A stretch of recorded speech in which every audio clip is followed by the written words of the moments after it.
Σωτήρη, καλησπέρα. Καλησπέρα. Από πού είσαι? Είμαι από εδώ, από Αθήνα. Εδώ μεγάλωσες στην Αθήνα. Ναι. Για μίλησε μου λίγο για τα παιδικά σου χρόνια. Τίποτα, ξέρεις, από όσο θυμάμαι, είχα ωραία παιδικά χρόνια, ξέρεις, μεγάλωσα σε ένα σπίτι με γονείς, με γιαγιά, με παππού, ξέρεις, που μέναμε κοντά όλοι μαζί. Πολύ αγάπη, φίλους, ξέρεις, βγαίναμε, παίζαμε στο δάσος εκεί μπροστά που μέναμε.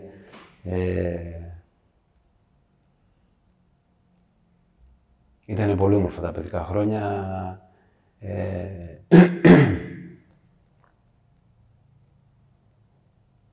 Δεν είχε κάτι άλλο.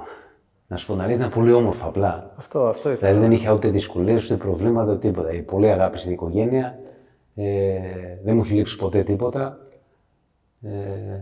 Στο σχολείο πώς ήταν τα πράγματα? Στο σχολείο, εκεί ήταν η πρώτη φορά που νιώσα άβολα. Ξέρεις, έφαγα το πρώτο bullying εκεί πέρα. Θυμάμαι, είχα λίγα παραπανήσια κιλά, ξέρεις, και έπαιζα μπάσκετ εκεί με ένα παιδί και άρχισε να με σπρώχνει επιθετικά. Και εγώ του λέω, του σταματάω, του λέω: έχεις κανένα πρόβλημα μαζί μου? Ναι, μου λέει, δεν σε γουστάρω, μου λέει, γιατί είσαι χοντρός. Ξέρεις, εκεί άρχισα να τα βάζω με τον εαυτό μου, ότι εγώ φταίω. Το μήνυμα αυτό είχα περάσει στον εαυτό μου, ότι εγώ είμαι αδύναμος χαρακτήρας, εγώ φταίω, εγώ φοβάμαι και δεν πρέπει να τα κάνει αυτά ένας άνθρωπος, ένας άντρας πόσο μάλλον. Εκεί άρχισα να με ζορίζω, ξέρεις, να με πιέζω, δεν μπορούσα να τα καταφέρω. Ξέρεις, έτρωγα, μ' άρεσε το φαΐ.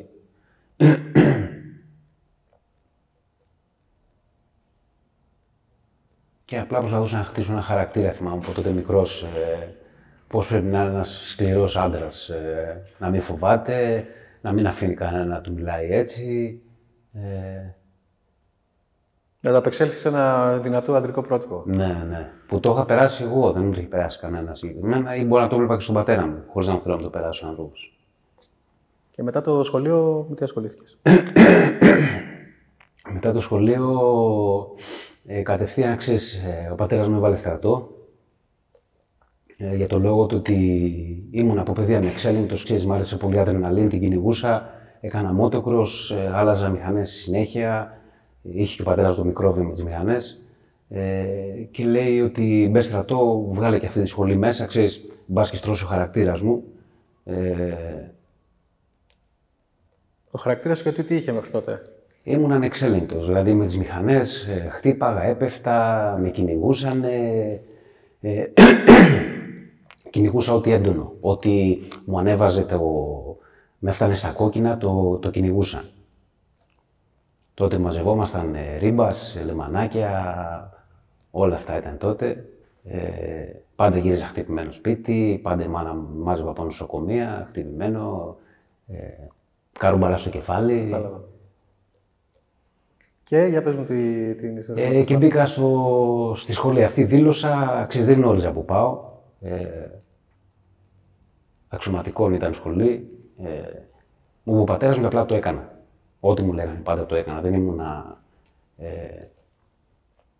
δεν ήξερα να αντιμετωπίσω όμως, αυτή δεν είναι πραγματικότητα. Ξέρεις, εκεί έπρεπε από ένα παιδί που ήταν ανεύθυνο, που δεν είχε ποτέ την ευθύνη του εαυτού του, πάντα ήξερε ότι είναι ένας πατέρας από πίσω, μια μάνα τον κυνηγάνε για αυτά, να λάβω την ευθύνη μου, να γίνω υπεύθυνος, να γίνω τυπικός, να με φροντίζω, γιατί ξέρεις, εγώ δεν είχα μαζέψει το πιάτο το δικό μου. Είχαμε στο σπίτι μία νταντά που μας πρόσεχε, 16 χρόνια την είχαμε, δηλαδή και το πιάτο που έτρωγα το παράταγα. Και το μάζευε εκείνη. Και εγώ έπρεπε να αρχίσω να φροντίζω τον εαυτό μου, να φτιάχνω την ντουλάπα μου, να. Δυσκολεύτηκα πάρα πολύ. Ξέρεις, την έβγαλα όμως στη σχολή. Θυμάμαι, ξέρεις, είχα γυρίσει και στη μάνα μου κιόλας και μου μίλαγε και της απάντησα μάλιστα. Ξέρεις, που δεν μίλαγα έτσι. Και κάποια στιγμή χρειάστηκε, ξέρεις, να πάω στην Αλεξανδρούπολη, να νοικιάσω ένα σπίτι να μείνω και να πηγαίνω το πρωί να δουλεύω μέσα. Και ήταν και η πρώτη σφαλιάρα που έφαγα, μεγάλη, ξέρεις. Με βρήκα σε μια ξένη πόλη, μακριά από το σπίτι μου, μακριά από την φροντίδα των δικών μου. Ξέρεις, θυμάμαι, είχα βάλει τα κλάματα μόνος, να μην βλέπει και κανένας.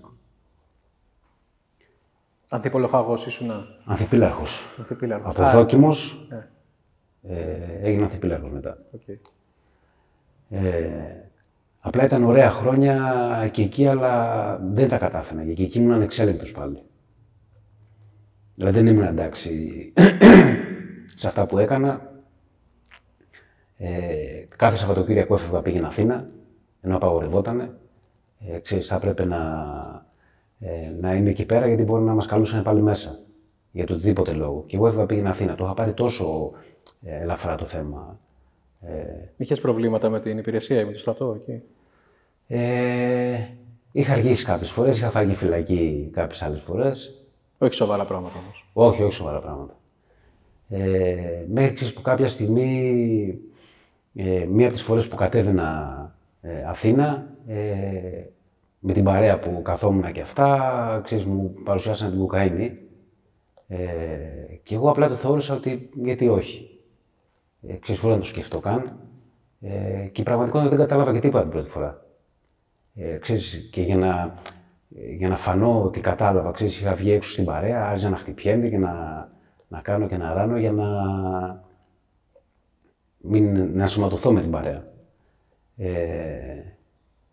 Και απλά μέσα μου είπα, ξέρεις, αυτό ήταν, λέω, που κάνουν όλοι, γιατί έβλεπα. Η πραγματικότητα είναι ότι είναι από αυτά που βλέπεις στην τηλεόραση. Ναρκωτικά, γυναίκες, αμάξια, δεν ισχύουν αυτά. Αυτά είναι μόνο στις ταινίες, γι' αυτό είναι και ταινίες. Και τέλος πάντων, ξέρεις, μετά από καιρό που ήμουν ξανά με κάτι φίλους και αυτά, ξαναδοκιμάζω πάλι με το σκεπτικό του ότι μην χαλάσω την παρέα τώρα, δεν μου κάνει και τίποτα εμένα, δεν έχω κανένα πρόβλημα με αυτό, γιατί όντως, να σου πω την αλήθεια, ήμουν ένα παιδί που δεν έχω πιει αλκοόλ ποτέ στη ζωή μου, μέχρι και σήμερα. Ούτε κρασί, ούτε μπύρα, ούτε τίποτα. Τότε στο στρατό δεν κάπνιζα καν. Το τσιγάρο το ξεκίνησα σε μεγάλη ηλικία. Ήταν ένας φίλος και μου ξαβγάζει πάλι λίγο, ξέρεις, και δοκιμάζω. Εκεί, ξέρεις, άρχισε να αλλάζει το μέσα μου, άρχισε να γεμίζει αυτό το κενό που ένιωθα. Ήταν και κάτι κοπέλες, εκεί πήρα και αποδοχή από τις κοπέλες ότι αρέσουν, ότι τα πάω καλά και αυτά, και λέω, εδώ είμαστε, λέω.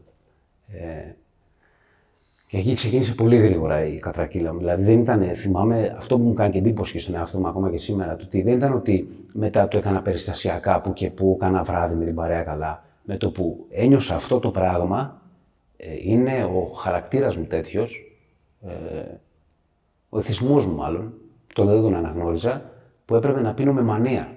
Κατευθείαν, δεν πέρασε διάστημα.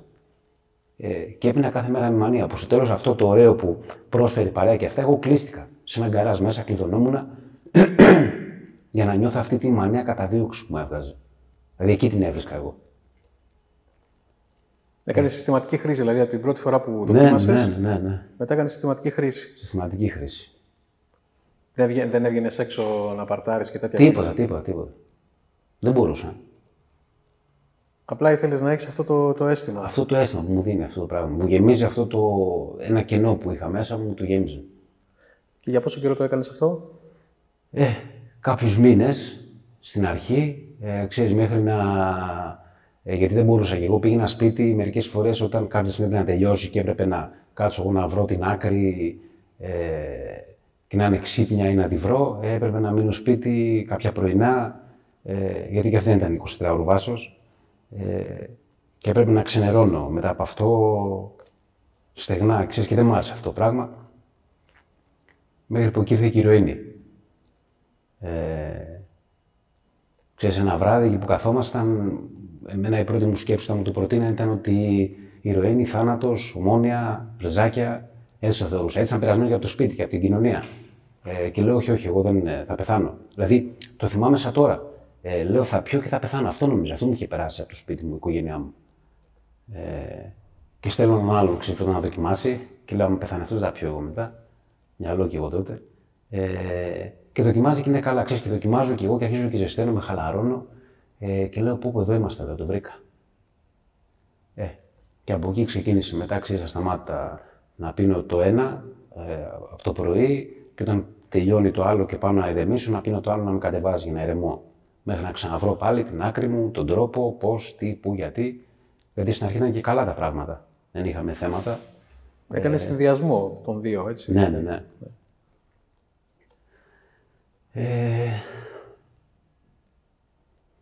τι να πω, ξέρεις, θυμάμαι τότε ήταν διαφορετικά τα χρόνια τότε. Ήταν, ξέρεις, άνθρωποι που δεν σου επέτρεπαν να μπει στην ηρωίνη. Δηλαδή ήταν μεγαλωμένοι έτσι, αυτοί που έχουν περάσει μέσα από αυτά, που σε διώχναν από αυτό. Αυτοί που πουλάγανε, λες, στην Ομόνια, ας πούμε. Αυτοί που παίρνανε. Δηλαδή που πολλές φορές το σήμερα αν πας, θα βρεις κάποιον να σου πει ότι έχει εκεί, αλλά μου το δώσεις και εμένα. Δηλαδή θα σε βάλουν μέσα σε αυτό. Τότε δεν σε βάζαν, τότε μπορεί να τρώγεις και ξύλο.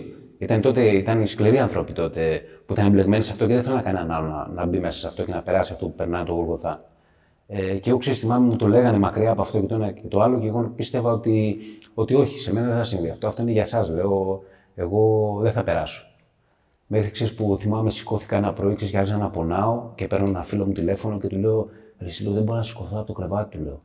Πονάει το σώμα μου, του λέω. Τι γίνεται? Αυτό μετά από πόσο καιρό ξεκίνησες? Αυτό στο τρίμηνο πάνω.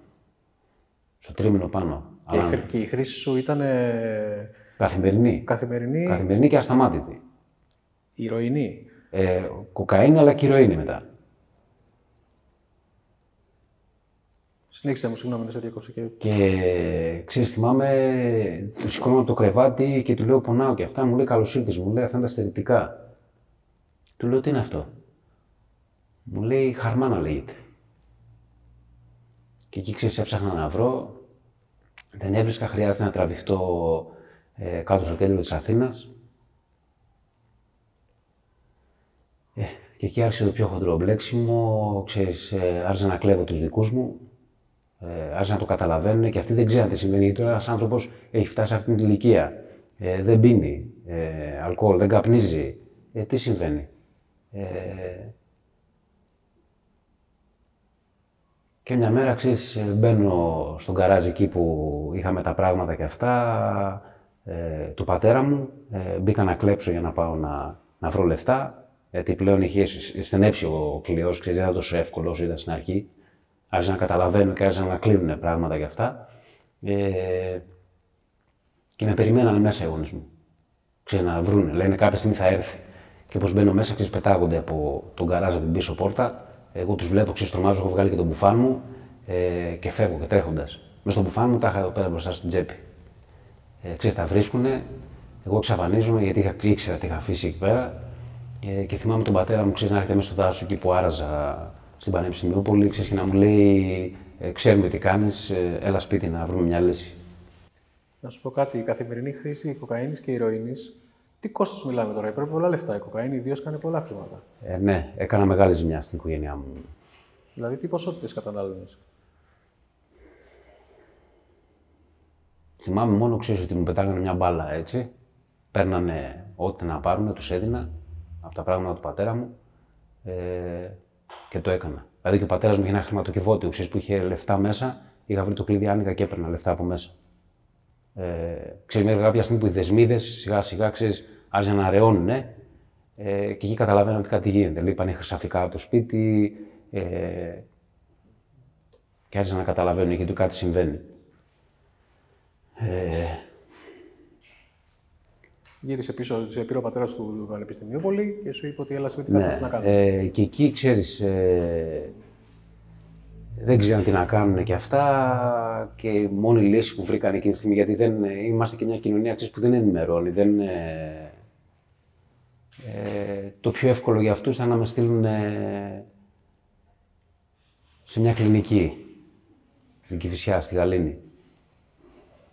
Εκεί πήγα, έκανα ένα διάστημα, ξέρεις, μου δώσανε και ένα χάπι που δεν σε αφήνει πίσω στον νεύρο που υπάρχει στον εγκέφαλο, ξέρεις, να αισθανθείς την ηρωίνη και να παρακολουθώ ψυχίατρο κάθε μέρα. Αλλά και ούτε γι' αυτό απέδωσε κάτι. Ξέρεις, άρχισα να φτύνω το χάπι για να καταλαβαίνω την ηρωίνη.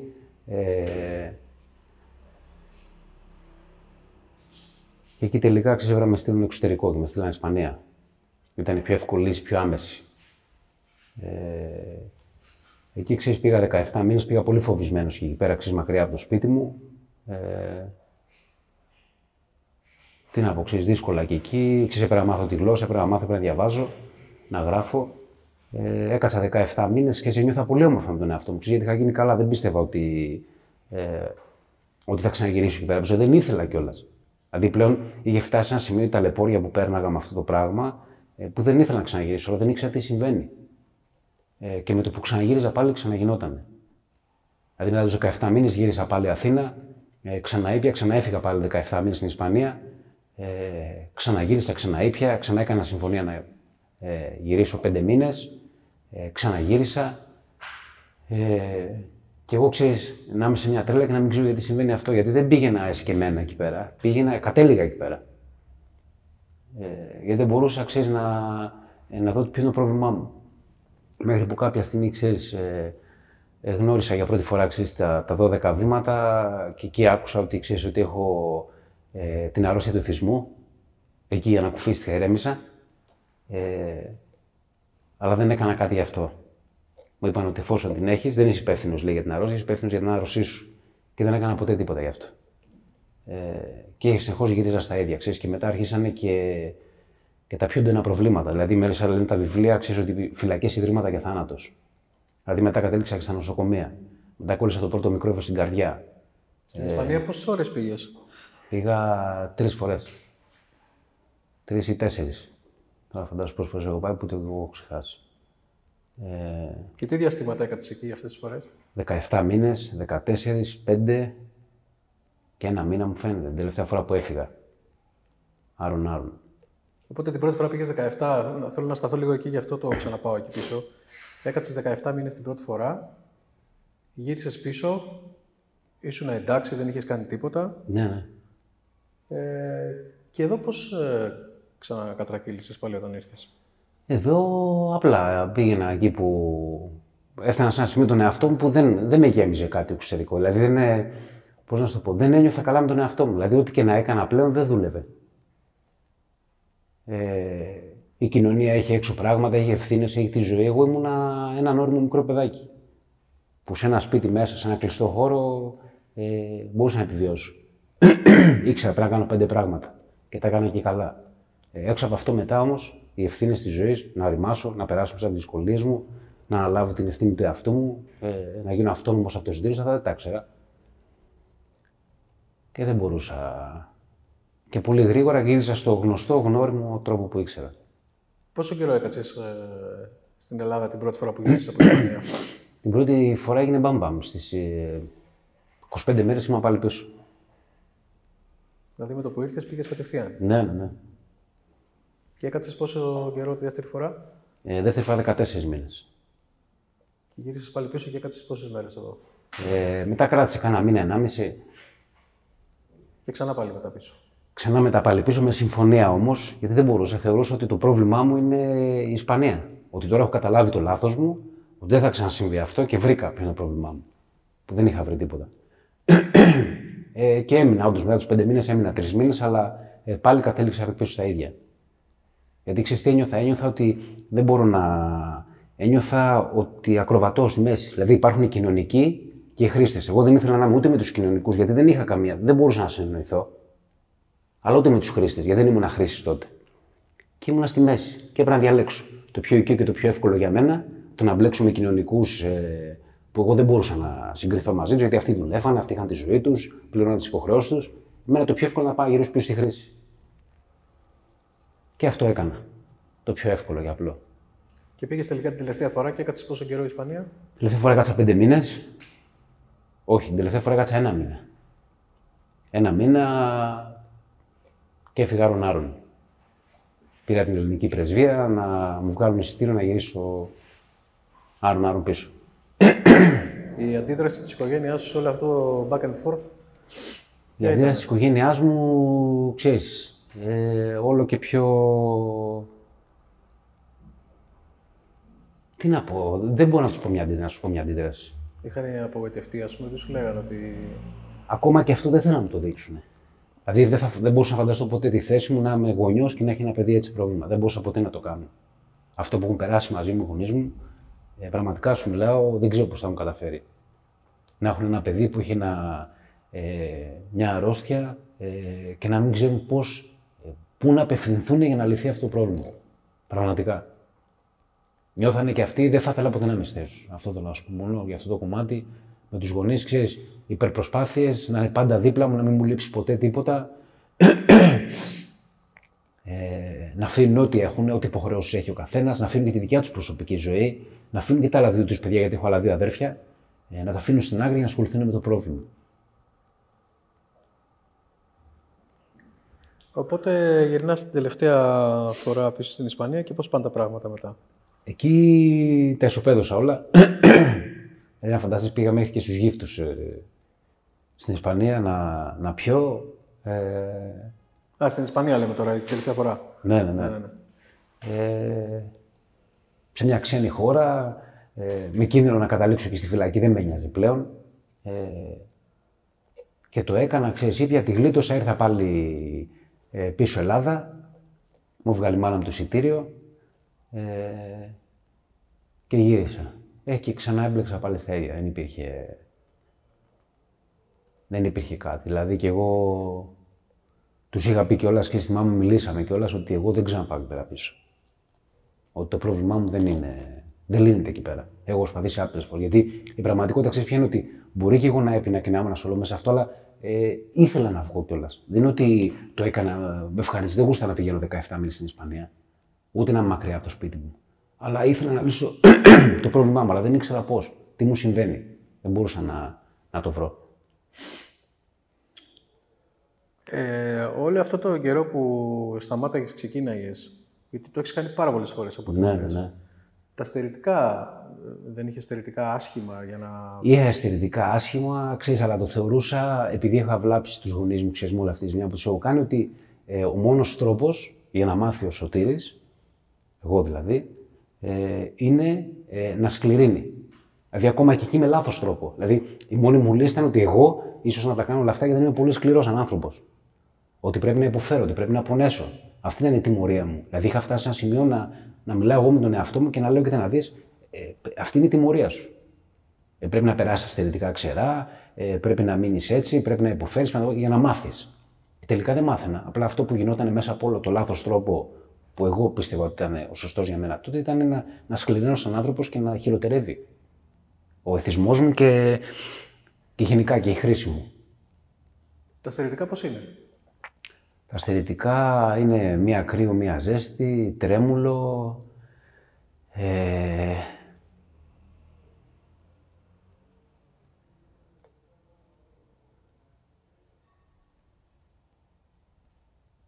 Να σου πω, δεν τα θυμάμαι κιόλας.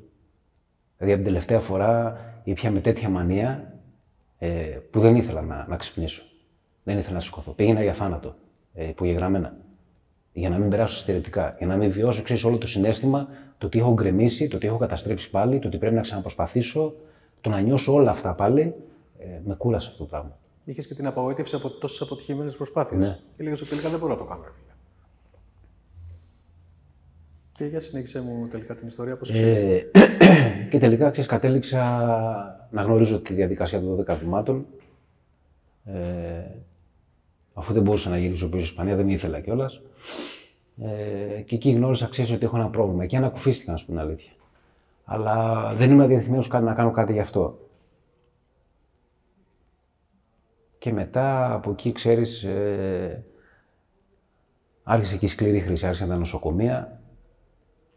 Δηλαδή θυμάμαι τον εαυτό μου ότι είχα πατήσει λίγο στα πόδια μου, είχα βρει μια δουλίτσα, δούλευα, πήγαινε μια χαρά και αυτά και σε κάποια φάση, εφόσον πήγαιναν, είχαν στρώσει όλα τα πράγματα,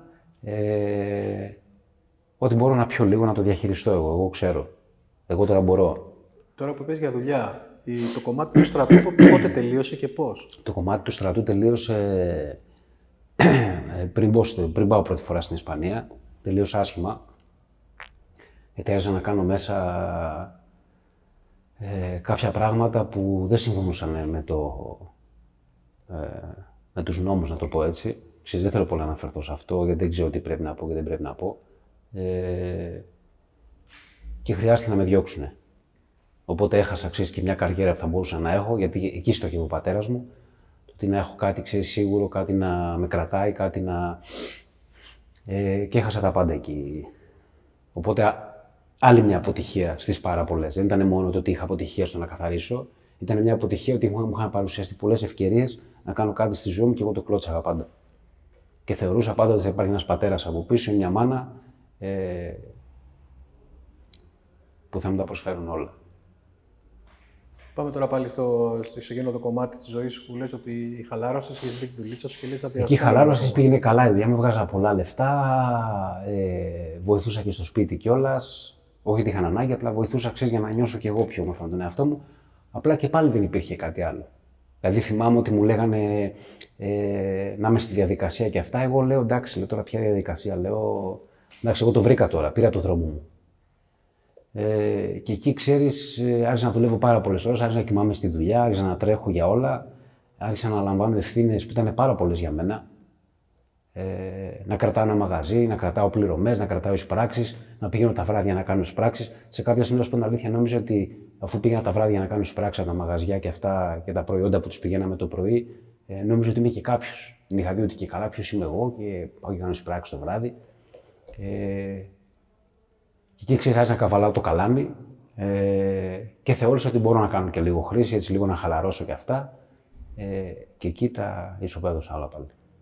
Έχασα τη δουλειά, με διώξανε, εξαφανίστηκα, απογοητεύτηκα πολύ από τον εαυτό μου, ξέρεις, που πάλι έπινα με μανία και εκεί κόλλησα και το πρώτο μικρόβιο. Έπαθα στρεπτοκοκκιακή μηνυγκίτιδα. Έμεινα παράλυτος ο μισός, βρέθηκα σε ένα νοσοκομείο ακόμα. Να είναι καλά, ξέρεις, οι γιατροί του Ερυθρού που πιστέψανε σε μένα ότι θα αντέξει ο οργανισμός μου και δεν με αποσωληνώσανε, δεν αποσυνδέσανε. Και σηκώθηκα πάλι, και, αν και παράλυτος, ο μισός, έκανα φυσιοθεραπείες και επανήλθα και αυτά. Και εκεί ακόμα, να σου πω την αλήθεια, θεώρησα ότι εδώ είναι ο πάτος μου. Ότι τώρα κατάλαβα ότι εφόσον, να σου πω, θυμάμαι μέσα στο νοσοκομείο, ξέρεις, κάτι πολύ που μου έχει κάνει, όταν κατάλαβα ότι δεν μπορώ να κουνήσω χέρι και πόδι, εγώ λέω θα βουτήξω το παράθυρο. Δεν υπάρχει περίπτωση εγώ να ζήσω παράλυτος. Κάτι που οι άνθρωποι έξω το κάνουν, που γεννιούνται έτσι, και εγώ δεν μπορούσα να διαχειριστώ. Και θυμάμαι, ξέρεις, πήγαινα να πιάσω την πάπια, γιατί δεν μπορούσα να πάω και τουαλέτα, και έπεσε η πάπια κάτω, έπεσα πάνω, ξέρεις, και είχα βάλει τα κλάματα, έκλαιγα. Νιώθα τόσο ανήμπορος. Αλλά τίποτα από αυτά δεν ήταν ικανό, ξέρεις, να με σταματήσει. Δηλαδή, θυμάμαι τον εαυτό μου, ακόμα και μετά από εκεί, εφόσον επανήλθα με τις φυσιοθεραπείες, εφόσον νιώσα καλά, εφόσον πάτησα πάλι στα πόδια μου, είχα φίλους έξω ανθρώπους που με αγαπάγανε και αυτά, με στηρίξανε. Πάλι δεν ήθελα να κάνω κάτι για το πρόβλημά μου. Και θεώρησα απλά ότι μια μηχανή, μια καλή δουλειά, κάμια βόλτα με τη μηχανή, μια καλή κοπελίτσα και αυτά, ότι θα με φέρουν να γίνω καλά πάλι. Αλλά και πάλι γύρισα πίσω στα ίδια. Ξέρεις, και εφόσον εγώ ξαναήπια πάλι, γιατί μου είχαν πει από το νοσοκομείο ότι αν πιείς, επειδή ο οργανισμός σου είναι αδύναμος τώρα, θα ξανακολλήσει πάλι μικρόβιο. Ξαναήπια, ξανακόλλησα πάλι μικρόβιο, ξανά στο νοσοκομείο 2 μήνες. Όλη αυτή η ιστορία με τα νοσοκομεία μπες-βγες είχε γίνει, πρέπει να έχω 7-8 εξιτήρια, δίμηνα και τρίμηνα, γιατί όταν αποκτάς ένα μικρόβιο στην καρδιά, θέλει 2 μήνες θεραπεία για να το σκοτώσεις και όταν βγουν στήρες οι καλλιέργειες, σε διώχνουν. Και εγώ έφευγα και ξανά τα ίδια και ξανά τα ίδια. Μέχρι που κάποια στιγμή, ξέρεις, έκανα μια τελευταία προσπάθεια για αυτά. Και σου λέω πάλι, δηλαδή, και χαρά στο κουράγιο του στο νοσοκομείο, με βλέπανε συχνά. Είναι γιατί να σου πω κάτι, αυτό που μου είπαν και στο νοσοκομείο, το ότι δεν ήμουν ένα κακό παιδί. Δηλαδή, μ' αγαπάνε στο νοσοκομείο. Στον Ερυθρό που είναι γιατροί μου, παρακολουθούν μέχρι και σήμερα την υγεία μου πώς πάει. Μ' αγαπάνε σαν παιδί, γιατί είμαι καλός παιδί, είμαι καλός χαρακτήρας. Δεν τους έχω δημιουργήσει ποτέ πρόβλημα, ξέρεις. Αλλά με βλέπαν συνέχεια στα ίδια. Και αυτοί κουραστήκανε με αυτό το πράγμα. Δεν είσαι το κλασικό πρότυπο παιδιού και με το παρελθόν σου και με το πώς είσαι τώρα που θα πας σε αυτόν τον δρόμο. Ναι. Αλλά δεν ήξερα άλλο δρόμο. Δεν μπορούσα να γνωρίσω άλλο δρόμο. Ήταν ο δρόμος που ακολουθούσα, δεν μπορούσα, δεν έβγαζε πουθενά, ή θα γύριζα στη χρήση. Εγώ έψαχνα κάτι να πορευτώ, κάτι να βρω με τον εαυτό μου. Να τα βρω με τον εαυτό μου, να κάνω ειρήνη, να οριμάσω, να περάσω μέσα από δυσκολίες. Δεν είναι οι λύσεις που έψαχνα εγώ. Εγώ οι λύσεις που έψαχνα ήταν σε μια μηχανή, είτε σε μια καλή δουλειά, είτε σε μια σχέση. Η σχέση με τον εαυτό μου ήταν αυτό που έπρεπε να κάνω. Θα σε ρωτήσω 2 λεπτομέρειες που μου ήρθαν τώρα στο 2 ερωτήσεις που έχω. Την ηρωίνη πώς τη χρησιμοποιούσες? Το τελευταίο διάστημα, γιατί όποτε οι γονείς μου είχαν σκληρίνει και δεν δεχόντουσαν τη χρήση μου, όποτε έκανα χρήση έπρεπε να φύγω για το σπίτι. Έκανες ενέσεις ή... Ναι, και εκεί επειδή στον δρόμο δεν υπάρχουν τα λεφτά και πολυτέλεια να κάνεις όπως θες εσύ, χρειάζεται να την κάνω ενέσιμη. Και την έκανες μόνος σου? Ναι, και ηρωίνη και κοκαίνη. Ενέσιμη. Αυτό δείχνει πολλά για τον εθισμό που μου λες. Αυτό δείχνει πολλά. Γιατί συνήθως, ιδίως η κοκαίνη είναι party drug. Δηλαδή με φίλους, κάνει socialize στην αρχή. Μετά σε καταστρέφει. Να σου πω την αλήθεια, ήταν ασταμάτητη η χρήση μου. Δηλαδή, όσο είχα, τόσο θα έπινα. Και δεν με ένοιαζε πραγματικά. Δεν με ένοιαζε τίποτα εκείνη τη στιγμή. Και αυτό δείχνει, ξέρεις, και ότι κάποια στιγμή κουράστηκα με όλα αυτά. Ξέρεις, θυμάμαι, είχα βγει από το νοσοκομείο, είχα ένα ένταλμα που εκκρεμούσε, ένα δικαστήριο που γινόταν, μάλλον, συγγνώμη. Δεν μπορούσα να παρουσιαστώ γιατί νοσηλευόμουν μέσα, σε δημόσιο νοσοκομείο και πήγε μάλλον με χαρτί να το παρουσιάσει στο δικαστήριο ότι νοσηλεύεται μέσα, δεν μπορεί να έρθει. Και η γυναίκα δεν μπορούσε να βρει την αίθουσα και σηκώθηκε και έφυγε. Που ξέρεις, δεν μπορεί να θυμώσει μαζί τη. Δηλαδή ήταν μια γυναίκα που τρέχει για όλα. Το παιδί ήταν στο νοσοκομείο, να τρέχει από εδώ, να τρέχει από εκεί. Και με καταδικάσανε ερήμην, έφαγα 6 χρόνια κάθριξη. Για ποιο λόγο ήταν αυτό το ένταλμα? Γιατί είχα πάει στο μοναστηράκι, χρειαζόμουν να πάρω τη δόση μου, χρειάστηκε να κλέψω κάτι ευτελούς αξίας. Έτσι το θυμάμαι, το θεώρησα και τότε ότι θα το κλέψω, θα πάρω τη δόση μου και τελείως δεν μου κάνω και τίποτα, γιατί η αξία του είναι μηδαμινή. Αλλά δεν έχει σημασία ποια είναι η αξία του, σημασία η πράξη που έκανα, ξέρεις. Και με καταδικάσανε ερήμην και βρέθηκα, ξέρεις, μια μέρα που γυρνούσα με το μηχανάκι να με σταματάνε για εξακρίβωση και να καταλήγω στη φυλακή. Δεν υπάρχει χειρότερο πράγμα για μένα. Με σταματάνε, ξέρεις, θυμάμαι, βράδυ ήτανε, είχα ναρκωτικά μέσα στο στόμα μου και με σταματήσανε οι μηχανές για εξακρίβωση. Ξαφνικά τους βλέπω, ξέρεις, να έρχονται από μπροστά και αυτά να με κλείνουνε, λένε ακολουθήστε μας μέχρι το τμήμα και όταν φτάνω στο τμήμα και βλέπουνε, χτυπάνε στον υπολογιστή και αυτά και περιμένουμε κάνα 2-3 ώρες, μου λένε έχετε καταδικαστεί ερήμην, λέει, σε 6 χρόνια κάθριξη, λέει, και λέω τώρα τι κάνουμε, λέει, τώρα πάτε φυλακή. Ξέρεις, εγώ φυλακή στο κεφάλι μου εμένα ήταν πορτοκαλί στολές, συμμορίες, Μεξικανοί, το ένα το άλλο, αυτά βλέπα ταινίες. Και είχα τρομοκρατηθεί, ξέρεις, η πρώτη μου σκέψη ήταν ότι την ώρα που θα με μεταφέρουν, απλά να αρχίσω να τρέχω, να πάω σπίτι μου. Με τις χειροπέδες. Να τις κόψω στο σπίτι και να εξαφανιστώ, να μην ξαναβρω ποτέ από το φόβο μου. Ξέρεις, και θυμάμαι έρχεται ο πατέρας μου, δεν ξέρω πώς, και μου λέει Σωτήρη, δεν κάνουμε κάτι, μου λέει. Μας οδηγούν εκεί, μας οδηγούν στη φυλακή, μου λέει, και θα τη βγάλουμε την άκρη, θα τη βρούμε. Λες και είναι στο κεφάλι μου μέσα. Ξέρεις, πήγα πολύ φοβισμένος μέσα. Τρομοκρατημένος ή απλά φοβισμένος. Ξέρεις, με γδίσανε, με ψάξανε, με λέω τι θα βρω τώρα εδώ. Τελικά, ξέρεις, έμεινα στην ιδέα του ότι πρέπει να μείνω εκεί μέσα. Πρώτη μέρα, αγχωμένος, ξέρεις, ρώταγα μπορώ να πάρω τηλέφωνο τη μάνα μου. Δεν υπάρχουν αυτά εκεί, υπάρχουν τηλεκάρτες. Λέω, τι τηλεκάρτες, ρε παιδιά, λέω, είμαστε στο ποιον αιώνα είμαστε. Ναι, μου λέει, αύριο, λέει, θα ζητήσετε μια τηλεκάρτα για να μπορείτε να πάρετε τηλέφωνο. Και τις ώρες που επιτρέπετε. Δεν είναι όποτε θέλω να παίρνω τηλέφωνο. Στις 10 η ώρα τα καρτοτηλέφωνα κλείνουν εκεί. Εμένα τον πρώτο διάστημα βάλανε στην απομόνωση. Μέχρι να κάνω όλες τις κατάλληλες εξετάσεις για να μπορώ να δω αν μπορώ να πάω με τον υπόλοιπο κόσμο. Αφού με μεταφέρανε, ξέρεις, είχα την επιλογή να πάω με τους χρήστες ή να πάω με τους καθαρούς. Εγώ με τους χρήστες δεν ήθελα να πάω. Και πήγα κάτω, ξέρεις, θυμάμαι, πιάσα τον διευθυντή και τον παρακάλεσα. Του λέω: κάνω μια προσπάθεια, του λέω: με βάλετε εκεί πέρα, λέω, δεν θέλω να ξανακατραγγυλήσω. Του σεβάστηκε πάρα πολύ. Και με βάλανε με αυτούς που δεν κάνουν χρήση και αυτά. Ξέρεις, άρχισα να προσαρμόζομαι, ο πατέρας μου ερχόταν στα επισκεπτήρια. Κατάλαβα γρήγορα το ότι εκεί μέσα, ξέρεις, πρέπει να συμπεριφέρεσαι σωστά. Πρέπει να μην ενοχλείς για να μην σε ενοχλούν. Δηλαδή, εμένα δεν με πείραξε ποτέ κανένας. Όσο εγώ δεν πείραζα ποτέ κανέναν. Έκανα τη γυμναστική μου.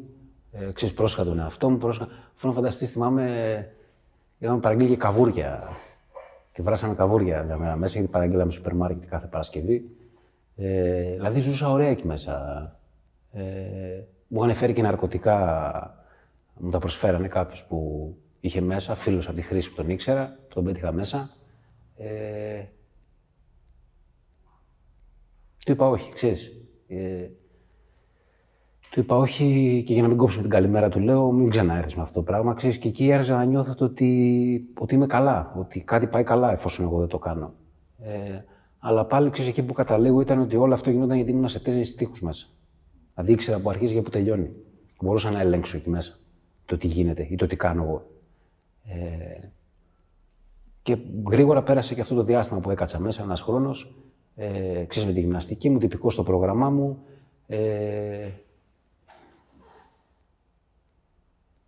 Εντάξει, έζησα και σκηνικά εκεί πέρα που δεν θέλω να τα ξαναζήσω, είναι η πραγματικότητα.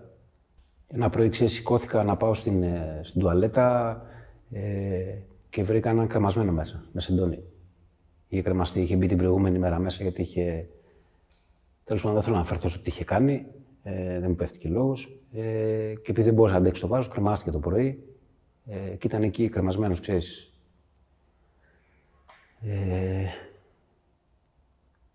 Τι να πω, εντάξει, ξέρεις, δεν είναι και ότι πιο ωραίο. Το διάστημα που πέρασα εκεί μέσα. Πέρασε γρήγορα. Πέρασε γρήγορα γιατί ήμουν τυπικός στο πρόγραμμά μου και επειδή ζούσα καθαρός. Αλλά ζούσα καθαρός σε πλαίσιο, που ήταν κάτι γνώριμο για μένα. Ξέρεις, γνώρισα και μια κοπέλα εκεί πέρα, μέσα από το τηλέφωνο. Ξέρεις, και ήταν όλο το μυαλό μου εκεί, ότι τώρα έχω πατήσει τα πόδια μου, θα βγω έξω, θα βρεθώ με την κοπελίτσα, η ζωή μου κυλάει ωραία. Το πρόγραμμά σου στη φυλακή ποιο ήταν? Το πρόγραμμά μου στη φυλακή ήταν το πρωί σηκωνόμουνα. Πήγαινα ένα παππού κάτω στα ιατρεία, ξέρεις, για να του πάρουν πιέσει και αυτά. Τον φρόντιζα τον άνθρωπο. Ξέρεις, είμαστε στο ίδιο κελί και αυτά, γιατί ήταν με καροτσάκι. Και μετά, ξέρεις, το φαγητό μου, τα κουάκερ μου, η γυμναστική μου μετά, λίγο τηλεορασίτσα, λίγο να καθαρίσουμε, λίγο να πλύνουμε τα ρούχα και αυτά. Έτσι κυλούσε η μέρα. Οι συνθήκες διαβίωσης στη φυλακή πώς ήταν? Τώρα τι να σου πω για αυτό εκεί μέσα. Εκεί βρέθηκα και έπρεπε να επιβιώσω. Ό,τι και να είναι εκεί μέσα. Τώρα και οι άνθρωποι εκεί πέρα τη δουλειά τους κάνανε, όλη τη δουλειά τους κάνανε. Τώρα δεν θέλω να μπω σε ότι άμα την κάνω σωστά ή λάθος. Γιατί κι εγώ, άμα έκανα σωστά τη δουλειά μου, δεν θα βρισκόμουν εκεί μέσα. Οπότε δεν θέλω να ξαναπάω εκεί μέσα. Υπήρχαν άνθρωποι μέσα, πολύ καλοί άνθρωποι, που βρίσκονταν μέσα για πράγματα που εντάξει, μπορεί να συμβούν σε όλους. Και άρχισα να δένομαι με ανθρώπους εκεί μέσα, άρχισα να γελάω, ξέρεις, να περνάω καλά και ο πατέρας μου με βλέπε καλά. Ξέρεις, όταν στα επισκεπτήρια ο άνθρωπος κάθε πρωί σηκωνόταν και ερχόταν, κάθε φορά μάλλον που είχε επισκεπτήριο, μια φορά τη βδομάδα. Τυπικός. Αλλά ξέρεις, πρέπει να το βλέπω πίσω από ένα τζάμι. Και η πρώτη εικόνα που αντίκρισα πίσω από ένα τζάμι όταν μπήκα ήταν η γιαγιά μου, η μάνα μου και ο πατέρας μου. Και να τους βλέπω από πίσω δεν ήταν πιο ευχάριστο. Η γιαγιά μου να κλαίει, η μάνα μου να σταγωνίζεται, και εγώ να πρέπει να θέλω να πω στον εαυτό μου ότι κοίτα να δεις, μην δείξεις αδυναμία, να είσαι ψύχρεμος, εσύ είσαι ο δυνατός, εσύ είσαι από πίσω, δεν πρέπει να τους δείξεις ότι είναι δύσκολα εδώ μέσα, ούτε ότι περνάς. Γιατί δεν φταίνε σε τίποτα οι άνθρωποι για τα δικά σου να νιώθουν ότι δυσκολεύεσαι. Ξέρεις, και δεν το έδειχνα. Αλλά ξέρεις, πρόσεχα τον εαυτό μου. Και εκεί έκανα γνωριμίες, ανθρώπους μέσα, όχι μόνο κρατούμενους, και από το προσωπικό και από τους υπαλλήλους εκεί μέσα. Ο κόσμος ήταν καλός εκεί μέσα. Ακόμα και όταν βρέθηκα σε δυσκολία, όταν εγώ χρησιμοποίησα την ειλικρίνεια, να του πω 2 κουβέντες του άλλου, και ακόμα και του ανθρώπου, του διευθυντή που ήταν μέσα, που του είπα, αν μπορείτε με βάλετε εκεί, το σεβάστηκε. Αλλά δεν δημιουργάσα φασαρίες, ήμουν ατυπικός. Έτσι είναι. Ό,τι δώσεις θα πάρεις, έτσι πάει. Άμα δεν δώσεις σημασία, άμα εσύ είσαι τυπικός σε αυτό που κάνεις και δεν ενοχλείς, δεν σε ακουμπάει κανένας. Θα έπρεπε εγώ να ψαχτώ, να πάω να το παίξω μάγκας, να ψαχτώ, να πω τι με κοιτάς έτσι, και δεν υπάρχουν τέτοια μέσα. Άμα είσαι τυπικός και δεν ενοχλείς κανένας, σε ενοχλούν κιόλας. Έχεις κρατήσει φιλίες, επαφές από τη φυλακή? Κοίτα, τώρα πες το Θεό, πες το τι, δεν ξέρω τι είναι. Μια μέρα που έτρεχα κάτω στο προαύλιο, βλέπω τον κολλητό μου να μπαίνει μέσα. Τον είχαν φέρει από τις φυλακές στο Ναύπλαιο. Σταματάω, του λέω, τι κάνεις εδώ? Μου λέει: εδώ έρθει στο νοσοκομείο γιατί είχε τρακάρει με τη μηχανή, στο νοσοκομείο κρατουμένων του Κορυδαλού, γιατί είχε τρακάρει με τη μηχανή, είχε πίσω κάτι στο πόδι. Και τον πήρα στο θάλαμό μου μέσα, καθίσαμε εκεί. Τελικά είχα και παρέα και τον κολλητό μου μαζί. Ναι, έχω κρατήσει κάποιους ανθρώπους, έχω κρατήσει. Και όταν βγήκες έξω? Όταν βγήκα, δεν το περίμενα. Ήταν πολύ. Με τάραξε πάρα πολύ, γιατί με φωνάζουνε και λέω τι θέλουνε τώρα. Τα μεγάφωνα για αυτά. Πάω εκεί, μου λέει αποφυλακίζεσαι. Και του λέω: θυμάμαι του υπαλλήλου εκείνη τη στιγμή, πολύ καλός άνθρωπος κι αυτός. Του λέω: δεν είναι αστεία αυτά του λέω, που κάνετε. Λέω: δεν παίζουμε αυτό. Και μου λέει: σοβαρά, μου λέει: πας στη γραμματεία, φεύγεις. Πάγωσα. Γιατί μιλάγα και με τον δικηγόρο και αυτά δεν μου είχε αναφέρει κάτι. Και ξέρεις, με το που μου λένε: δεν μπορούμε να σας δώσουμε λεφτά, λέει, από το λογαριασμό σας, λέει, γιατί έχει κλείσει αυτή την ώρα. Ήταν λίγο μεσημέρι προς απόγευμα. Έχει κλείσει η γραμματεία τώρα. Θα έρθετε αύριο να τα πάρετε, θα σας δώσουμε 40 ευρώ, να πάρετε να ξαναπάτε μέχρι το σπίτι. Και η πρώτη μου σκέψη, ξέρεις, εκείνη τη στιγμή ήταν 40 ευρώ, λέω, πάω να κάνω ένα πιώμα. Ενώ δεν είχε περάσει αυτή η σκέψη, καθόλου τους ήμουνα μέσα. Με το που μου δώσανε ελευθερία μου, η πρώτη μου σκέψη ήταν να πάω να κάνω πιώμα. Ξέρεις, την πάλεψα όσο μπορούσα με τις δικές μου δυνάμεις. Είπα του πατέρα μου να έρθει να με πάρει. Ήρθε ο άνθρωπος με πήρε. Ήταν να συναντηθώ με την κοπέλα. Ξέρεις, μιλάω με την κοπέλα στο τηλέφωνο και ακούω μια κοπέλα να κλαίει από τη χαρά της που θα βρισκόμασταν. Έναν άνθρωπο που δεν με ξέρει, δεν είχε δει ποτέ στην ουσία. Και λέω: τώρα τι γίνεται, λέω, εγώ τι να κάνω τώρα.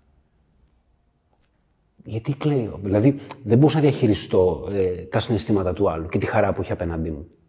Και η μόνη λύση ήταν για να το διαχειριστώ, η μόνη λύση που ξέρω για να μην. Να πάω να πιω. Και πήγα και ήπια. Ξέρεις. Και γυρίζω σπίτι. Ήταν ο πατέρας μου στο σαλόνι, καθόταν με τη μάνα μου και την κοπέλα αυτήν. Και απλά της έλεγε ο πατέρας μου ότι φύγε μακριά του να σωθείς, αυτός είναι καμένο χαρτί. Ο ίδιος μου πατέρας. Που έτσι είναι ο πατέρας μου. Ξέρεις, δεν μου τα φέρει γύρω, θα πει αυτό που είναι. Ξέρεις, θυμάμαι και τον πατέρα μου είχε προτείνει κιόλας, μήπως να ξαναπάς πάλι μέσα, μου λέει. Γιατί εκεί με είδε καλά. Δηλαδή αυτός ο άνθρωπος, φαντάσου σε τι σημεία δεν έχω φτάσει, που αν έβλεπε το γιο του καλά στη φυλακή, τον ξανέβαζε πάλι φυλακή. Γιατί δεν ξέρει. Και ο πατέρας μου ακόμα είναι ένας άνθρωπος που όταν του λέω ότι έχω κάποιο πρόβλημα, μια διαταραχή του εθισμού, μου λέει: δεν έχεις διαταραχή του εθισμού, είσαι αδύναμος χαρακτήρας. Δηλαδή στην κοινωνία έξω δεν γνωρίζω για διαταραχή του εθισμού, δεν ξέρω ότι υπάρχει κάποιο πρόβλημα που γεννιέσαι με αυτό. Και με θεωρεί απλά αδύναμο χαρακτήρα του. Σωτήρης, και από εκεί μου έχει περάσει και ότι πρέπει να σκληρύνω εγώ για να ανταπεξέλθω στο πρόβλημά μου. Και δεν ισχύει αυτό. Το μόνο που έκανα μέσα από το να σκληρύνω ήταν να μου κάνω κακό. Και υγεία και διανοητικά και όλα. Και ξέρεις, πάλι δεν τράβηξε πάρα πολύ. Και ξαναμπήκα πάλι κάπου.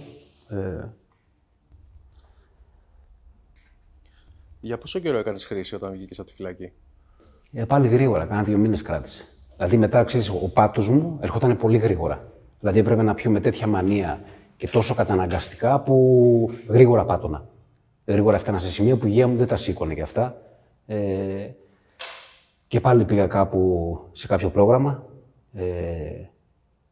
Πατωμένος και εκεί, ξέρεις, εκεί έμεινα.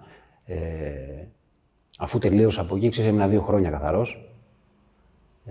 Αλλά ξέρεις, έκανα πάλι κάποια πράγματα που δεν προτείνονται. Ξέρεις, μπήκα σε μια σχέση, το κρατούσα κρυφό, δεν έλεγα τίποτα γι' αυτό.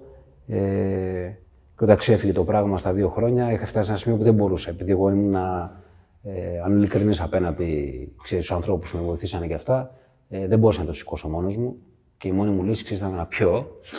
Και ήταν και η τελευταία φορά αυτή, ξέρεις, που ήπια, δεν έχω ξαναδεί με το που θυμάμαι, που σκάγαν τα προβλήματα, τα άντεχα. Προβλήματα τα άντεχα. Και θυμάμαι, έρχομαι Αθήνα, πάω να κάνω ένα τεστ κορονοϊού για να πάω να δω τη γιαγιά μου, δεν την κολλήσω και τίποτα. Και βγαίνω θετικός στον κορονοϊό. Και θεωρώ ότι αυτό ήταν και το κερασάκι στην τούρτα, η τέλεια αφορμή και δικαιολογία για να πάω να πιω. Και φεύγω καρφί να πάω να πιω.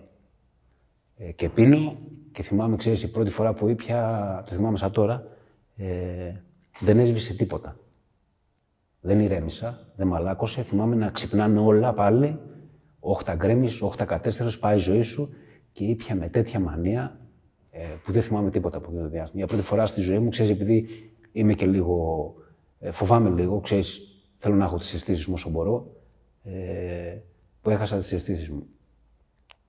Θυμάμαι, ήταν 2 μήνες με χιόνια, κοιμόμουν σε ένα κοντέινερ μέσα. Χιόνιζε κιόλας τότε στην Αθήνα. Στο σπίτι δεν με δεχόντουσαν. Ξέρεις, θυμάμαι να πηγαίνω να χτυπάω το κουδούνι και να τους λέω δώστε μου κάτι να φάω. Και μου λένε όχι, εκεί που πας να κάνεις χρήση, βρες να φας κιόλας. Δηλαδή είχαν σκληρύνει τόσο πολύ, είχαν απογοητευτεί μαζί μου.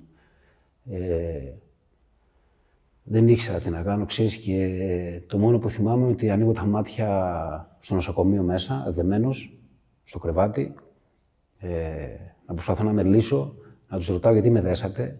Λέει γιατί άρχισε να πετάς πράγματα και άρχισε να τσακώνεσαι με τον κόσμο. Δεν θυμάμαι τίποτα από όλα αυτά. Εκεί είχα κολλήσει ένα μικρόβιο στην καρδιά. Χρειαζόταν άμεσο χειρουργείο. Δεν μπορούσα να περπατήσω κιόλας, είχα δυνατήσει πολύ, θυμάμαι καροτσάκι μέσα.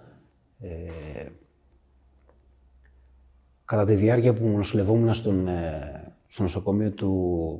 νοσοκομείο που νοσηλευόμουν, τέλος πάντων, έφευγα το απόγευμα, πήγαινα να χρήση, ενώ είχα μικρόβιο στην καρδιά.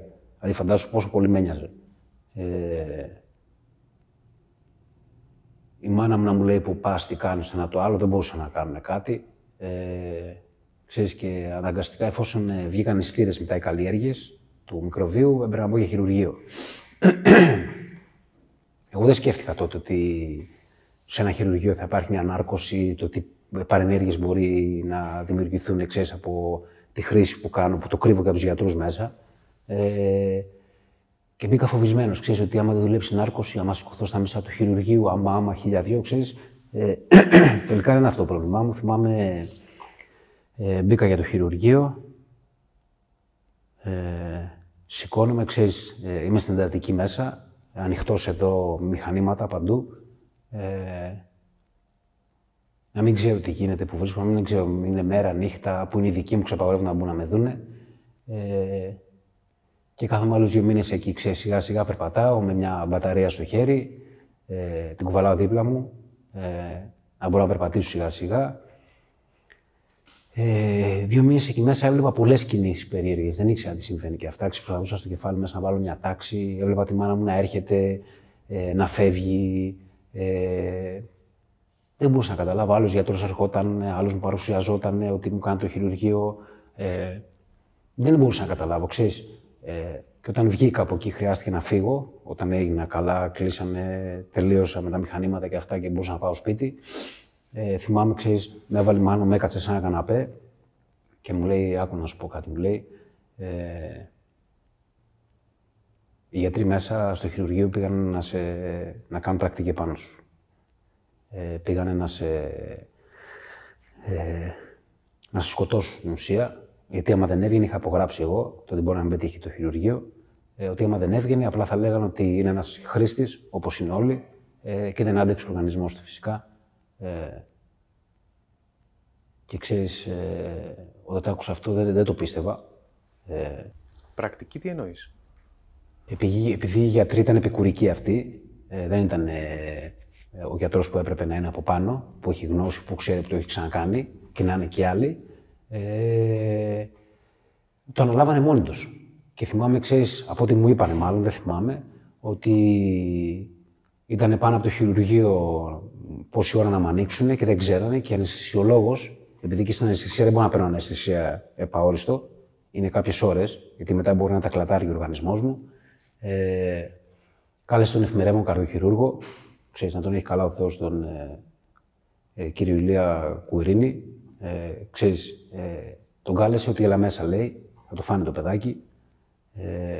Έβαλε τη μάνα μου να υπογράψει, ούτε εκείνη της είπε κάτι, για να μην την αγχώσει και αυτά, και μπήκε να ανέλαβε το χειρουργείο. Το χειρουργείο πέτυχε. Και απλά μετά, ξέρεις, δεν ξέρω γιατί αυτοί οι άνθρωποι, ξέρεις, φέρθηκαν με αυτόν τον τρόπο, γιατί, ξέρεις, υπάρχει ένα, πώς λέγεται η λέξη,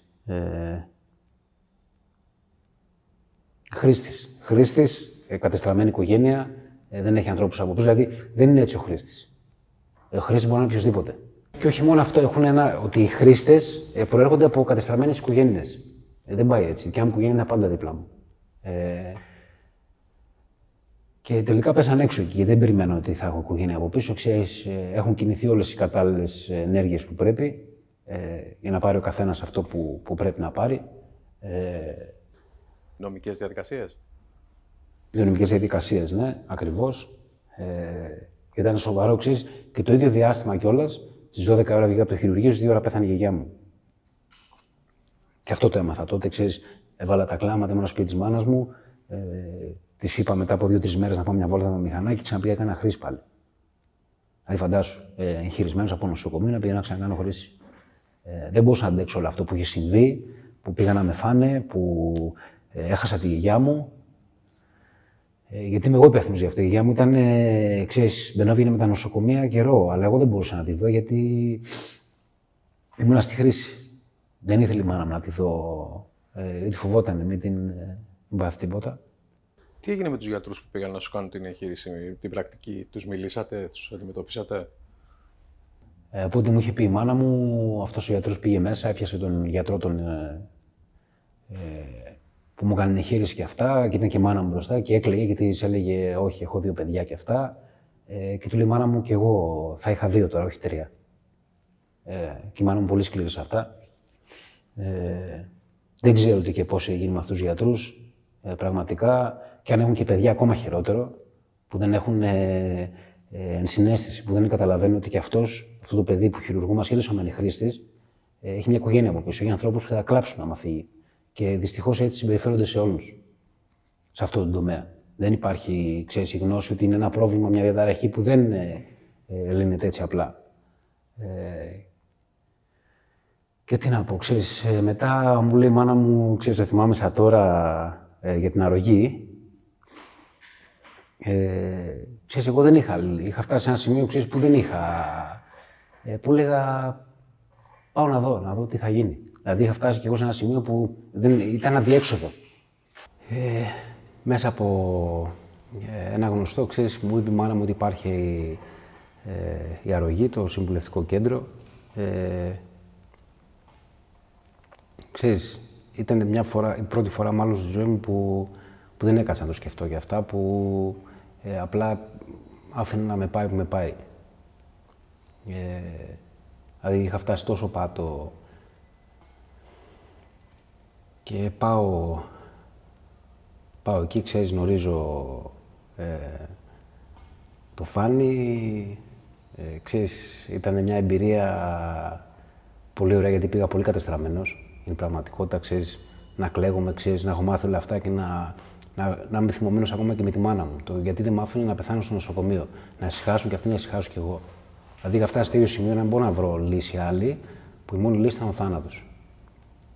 Να τελείουν εκεί πέρα, δηλαδή να τελείουν, να ανάσβηνα εκεί, να ησυχάζαν όλοι. Και τελικά, ξέρεις, μέσα από πολλή βοήθεια, πολλή αγάπη, δηλαδή αυτό το κομμάτι το θυμάμαι σαν τώρα, να μιλάω με το Φάνη και να μου λέει για την αγάπη. Για να μάθω να αγαπάω τον εαυτό μου, που εγώ πραγματικά σου μιλάω, το μόνο που ήξερα είναι να μου φέρουμε σκληρά, μπας και μάθω. Και δεν είναι έτσι, ξέρεις, θέλει φροντίδα, θέλει νιάξιμο. Ξέρεις, πήγα πολύ κατεστραμμένος. Θυμάμαι τον πρώτο καιρό, ξέρεις, να μην μπορώ να σηκώσω ούτε 3 κιλά μου είχε πει ο γιατρός, λόγω της εγχείρησης, για να μην ανοίξει. Και σιγά σιγά, ξέρεις, άρχισα να αθλούμαι, άρχισα να τρέχω, να πηγαίνω γυμναστήριο, να φτιάχνει υγεία μου, να κάνω εξετάσεις, να πηγαίνω μια χαρά. Ξέρεις, σιγά σιγά άρχισα να παρουσιάζονται θέματα που είχα αφήσει πίσω και να τα ξεπερνάω με τη βοήθεια που πήρα εκεί πέρα. Και πολύ αγάπη πραγματικά, γιατί δεν είμαι και εύκολο παιδί. Και τελικά, ξέρεις, στο σήμερα, ξέρεις, χάρηκα που έχω Θεό και δεν μ' άφησε ο Θεός, ξέρεις, να πεθάνω και γνώρισα, ξέρεις, αυτούς τους ανθρώπους στην αρρωγή, το συμβουλευτικό κέντρο και το προσωπικό. Ξέρεις, με βοηθήσανε πάρα πολύ. Μέσα από εκεί έχω γίνει αυτό που είμαι σήμερα και θέλω να προχωρήσω έτσι. Πόσα χρόνια είσαι καθαρός τώρα? Τώρα είμαι 1 χρόνο και 2 μήνες. Είχες μέσα σε αυτόν τον καιρό έτσι τάσεις πάλι να πας να Όχι. Πραγματικά δεν έχω φτάσει τέτοιο πάτο που δεν είχα. Πραγματικά ξέρω ότι εκεί δεν υπάρχει. Έχει σταματήσει πλέον, ξέρεις, αυτό το πράγμα να δίνει, έχει σταματήσει να... μόνο παίρνει. Έφτασε στο σημείο που μόνο παίρνει. Και δεν έχω άλλο να δώσω και πραγματικά, ξέρεις, η ζωή που έχω χτίσει στο σήμερα, ασχέτως αν είναι λίγο, είναι πολύ όμορφη. Και με τις δύσκολες στιγμές και με τα ευχάριστα και με τα δυσάρεστα. Δεν είμαι μόνος μου τουλάχιστον. Η σχέση με την οικογένειά σου τώρα πώς είναι? Δεν ξέρω πραγματικά, δεν ξέρω πώς να αντιδράσω. Δηλαδή, μ' αγαπάνε πάρα πολύ. Δεν ξέρω, ξέρεις, δεν θέλω να μπω στο να το αξίζω ή όχι. Μπαίνω μόνο στο ότι κάνω το καλύτερο που μπορώ σήμερα και τους αγαπάω και εγώ πολύ. Και είναι εκεί πάντα, ό,τι και να είναι. Ξέρεις, νιώθω ότι υπήρχαν ανθρώποι που με στηρίξανε σε όλο αυτό. Η οικογένειά μου, η Αρρωγή, το Συμβουλευτικό Κέντρο, ο Φάνης ιδιαίτερα, ξέρεις, θυμάμαι και πολλές φορές, ξέρεις, να μου λέει μια φορά που είχε γίνει κάτι, ξέρεις, του λέω θα φύγω, μου λέει δεν πας στενά, μου λέει, και εντάξει, ξέρεις, εκεί λέω, ένιωσα ότι αυτός ο άνθρωπος, ξέρεις, με νοιάζεται. Και ασχέτως, ξέρεις, αν και σήμερα πολλές φορές είναι σκληρός μαζί μου, είναι γιατί, ξέρεις, χρειάζομαι σε κάποιες φάσεις, το χάνω κι εγώ, βγαίνω πολλές φορές, αλλά είναι πάντα εκεί πραγματικά, ξέρεις, και του χρωστάω τη ζωή μου, όπως και στην οικογένειά μου, όπως και σε πολλούς ανθρώπους, ξέρεις, που είμαι εδώ σήμερα χάρη σε αυτούς. Πραγματικά σου μιλάω, χάρη σε μένα είναι ένα μικρό ποσοστό. Όλο το υπόλοιπο είναι χάρη στους γονείς μου, στους γιατρούς, στο Φάνη και στο Συμβουλευτικό Κέντρο της Αρρωγής. Δεν θα ήμουν εδώ σήμερα, πραγματικά σου μιλάω. Δουλεύεις τώρα? Ναι, δουλεύω. Τι σχέδια έχεις για το μέλλον τώρα, πώς φαντάζεσαι το μέλλον τώρα που είσαι καλά? Τώρα νιώθω ότι πρώτη φορά στη ζωή μου μπορώ να κάνω ό,τι θέλω εγώ. Δηλαδή, πρώτη φορά βλέπω ότι μπορώ σήμερα να είμαι εδώ, αύριο να ταξιδέψω να πάω κάπου αλλού, να κάνω ό,τι θέλω. Δηλαδή, πρώτη φορά νιώθω τέτοια ελευθερία, πραγματικά σου μιλάω. Δηλαδή, δεν εξαρτάμαι από τίποτα, από κανέναν, δεν έχω ανάγκη κανένα ναρκωτικό, έχω ανάγκη μόνο, ξέρεις, οι ανθρώποι που αγαπάω είναι εκεί, που με αγαπάνε είναι εκεί, πάντα θα είναι εκεί. Και εγώ το μόνο που πρέπει να κάνω το καλύτερο που μπορώ να προσέξω εμένα. Αυτό. Και να με φροντίζω και να είμαι δίπλα στους ανθρώπους που με έχουν στηρίξει. Αυτό, και νιώθω ότι είμαι ελεύθερος σήμερα. Πραγματικά τέτοια ελευθερία δεν έχω ξανανιώσει. Πραγματικά.